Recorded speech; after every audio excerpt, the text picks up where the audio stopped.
யாரை பத்தியும் கவலைப்படாதீங்க. நமக்கு நம்ம வாழ்க்கை, நம்ம உழைப்பு, நம்ம வெற்றி. இன்னொன்னு சொல்லவா, ஒரு விஷயம் லைஃப்ல நீங்க நினைச்சது நடக்கல, கீழே விழுந்துட்டீங்கன்னு வச்சுங்களேன், சோர்ந்து மட்டும் போயிடாதீங்க.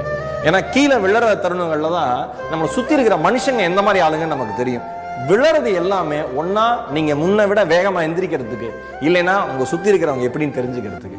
அதனால ஒவ்வொரு வீழ்ச்சியும் என்ஜாய் பண்ணுங்க. நான் என்ன சொல்றேன், நீங்க உங்களுடைய வெற்றியை கொண்டாடுற மாதிரி தோல்வியும் கொண்டாடுங்க. நீங்க தொடர்ந்து தோத்துக்கிட்டே இருங்களேன், தோல்விக்கே ஒரு நாள் கடுப்பாயிரும். எவ்வளவு தோத்தாலும் அடுத்தடுத்து ட்ரை பண்றாங்க, இனிமேல் இவனை விட்டு போயிடும், அடுத்த டார்கெட் நோக்கி அது போயிடும், நாம ஜெயிச்சிடலாம். டயர்டே ஆகக்கூடாது. அடுத்து முயற்சி பண்ணிக்கிட்டே இருக்கணும். வேற வழியே இல்லை. இவன் ஜெயிச்சா மட்டும்தான் அவன் அமைதியாவான் போல இருக்குன்ட்டு சுத்தி இருக்கிற சூழல் நம்மளை ஜெயிக்க வச்சிடும்.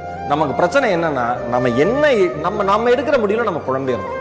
நான் இன்னைக்கு எதான் பேசணும்னு நினைச்சேன், முடிவுல தெளிவா இருங்க, தீர்க்கமா இருங்க.